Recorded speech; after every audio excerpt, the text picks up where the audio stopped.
Ayan guys, kwento, real talk. Kung kayo utusan kayo ng amo nyo, ito yung kwento.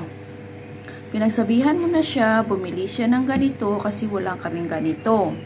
Kasi malapit nang maubos. Tapos hintayin niya maubos, tapos saka siya bibili at saka wala siyang oras. Tapos utusan niya ako.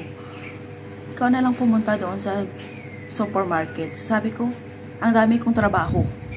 Ganito, ganyan, maganito ako, maganyan ako. O kayo guys, ginaganyan nyo ba yung amo nyo? Bahala na kayo. Patapangan na lang to.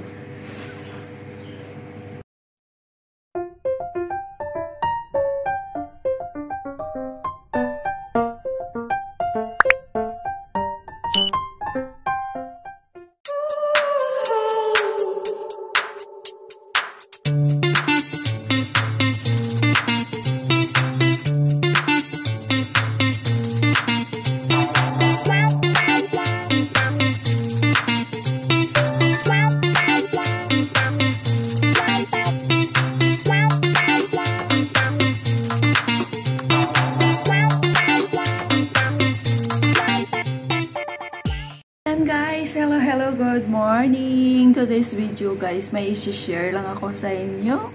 At sa lahat pala, mega love shoutout sa lahat ng aking mga viewers, mga subscribers. Thank you so much sa inyong lahat, lalo na sa mga buhay OFW, buhay abroad. So ngayon, magbe-breakfast ako habang magbe-video. May i-share lang ako sa inyo guys, real talk. Diba kapag ano tayo, diba, sinicheck natin yan kung anong wala, yung mga kulang dito sa loob ng bahay, ililista natin, bigay natin sa amo natin, diba? So ito yung nangyari. Noon nililista ko yan, ganito, wala ng ganito, lagyan ko yan, ASAP. Alam nyo ba kung ano guys? Yung nililista ko dyan lang yan, kahit ilang weeks na yan, hindi niya yan kukunin. Tapos pag bibili siya, tatawag siya, ano nga yung pabili mo? O yon, hindi ko na nilista. Pag wala kaming ganito, malapit nang maubos.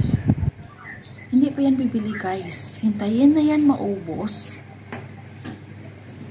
At saka siya magpunta ng supermarket. Minsan wala siyang oras. Busy yung schedule yan, nagmamadali. O ito nangyari. May bisita kami nung Sabado. Utusan niya ako, ikaw na lang doon pumunta. Bumili ka ng ganito. Sabi ko, ang dami kong gagawin kaya. Pagtapos maghugas ko, magwa ako ng linabhan. Magsapay ako ng linabhan. Mamaya may bisita, maglinis ako sa labas. Mag-sit up ako sa labas. Hindi, tumahimik. Sige, ako na lang pumunta. Minsan nakakaano sila, diba? 2 weeks, sinabihan ko na, ikaw na lang bumili. Bumili ka na kasi wala na, kasi mabilis maubos. Kasi dami yung hugasan palagi. Hindi, hintayin pang maubos talaga na as in wala na talaga. Alam nyo, nilagyan ko na ng tubig para lang may magamit kami. Pagkagabi may bisita kami. Tapos lalabas siya, nagmamadali siya yung lumabas. Ako yung utusan niya, inutusan niya yung anak niya. Yung anak niya ayaw rin. Sinabi ko sa kanya, bahala ka. Dapat bigyan mo ng time. Hindi siya marunong tawag doon guys. Time management ba, mag-adjust ng oras niya. Halimbawa, maaga yan gigising. Diyan lang yan, nakahilata. Hindi mo dapat mag-prepare ka rin sa sarili mo, diba? Ayan guys. Yan yung mahirap sa mga amo natin. Yung iba naman, yan talaga yung amo. Mahirap. Last minute talaga yan kapag kumilos. Kaya nga minsan nagmamadali yan. Ako iba Halimbawa may bisita kami bukas. Gabi na yan, na-prepare ko na yan kasi ayaw ko magmadali. Yung mga pinggan namin, pinanghugasan ko na yan, kung ano pwedeng gamitin. Kinukuha ko na yan kasi hindi lang yan naman yung trabaho ko. Maglinis ka pa, ka pa. Hindi ba paano mo mahati yung katawan mo? Isa lang. Kung ano pwede kong magawa sa gabi, ginagawa ko na. Sabi ng amo kong lalaki, pinaano mo na. Sabi ko, pinanghugasan ko na. Bukas sinong hugas? Ako pa rin, diba? Tapos sabi ko, yung mga wine glass mo, ano mo rin, palabas mo, hugasan ko na. Para bukas, pagdating ng mga bisita mo, kunin mo na lang. Kasi minsan yan yung amo ko, may ginagawa ka, Haji, wash. Sabi ko, ba't hindi mo tanggalin lahat at saka ilagay dyan para hugasan ko na, di ba? Prepare. Hindi lang naman yan yung trabaho. Minsan na, yung amo ko, sinasagot ko, bahala kayo dyan. Lalo na yung babae kapag dito sa kusina, oh, don't use like that hindi na ganyan ko yan eh. Kasi sabi ko, makita ng nanay mo yan eh. Ako naman yung, you don't know how to type, you don't know how to take this. Sabihin ko, anak mo yan, ganyan yung anak mo. Mabuti kung makita ko na, tawag doon, na ganyan yung paglagay niya. Tinitingnan ko lang yan, pag alisin yan, ina-arrange ko yan. Kasi yung amo ko ganyan yan, kung ano lang yan, hindi marunong nagmamadali, sabi ko, ayaw ko ng ganyan. Kapag may bisita kami na nagluluto siya, please, early prepare. Nasabihan ko yan. Kasi alam niya, nakasimangot ako kapag ako yung naka-assist sa kanya. Bahala ka dyan. Lalo na yung kung nagmamadali. Tapos mali-mali yung sinasabi niya. Tapos, sabihin niya, you cut like this. Tapos mali yung ano niya. Sabi mo ganyan pag paghiwa eh. Ay, bahala kayo dyan. So, ayan lang guys, yung may share ko. Real talk talaga yan guys. Tapos, sobrang kalat niya pa yan kapag nagluto siya yung amo kong babae.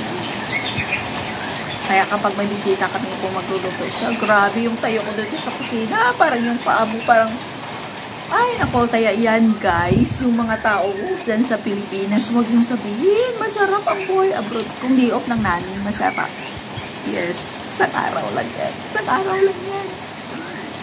Kahit sa pagkain namin, halimbawa ako tanghali, inutosan ka, minsan nagmamadali kami, minsan may time din na, ay, isang oras kami. Kaya minsan, rin sa buhay abroad, diskarte talaga na. At saka paswerte yan talaga ng amin. Ngayon wala sila. Hindi nagbibidyo ako habang kumakain. Breakfast. So ayan guys. Shout out sa lahat ng mga OFW natin dyan. Mag-ingat kayo at huwag kayong magpagutom. Alam nyo, ma-update ng music mora nyo. Dapat may nakabusa o ako dati guys. Alam nyo saan? Doon sa loob ng CR. Promise. Dyan. Yung bago pa lang ako, yung mga kahit na mga ilang buwan na o oo. Kasi, hindi ka pwede na basta-basta kakain lang o Siyempre, nahihiya ka pa, natatakot ka. Ngayon, wala na kahit minsan yung matanda.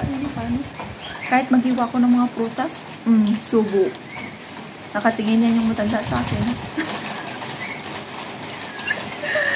So, ayan lang guys. Thank you so much sa inyong lahat. At sana huwag kayong magsawang panoorin yung ating mga videos. Thank you so much. Buhay abroad.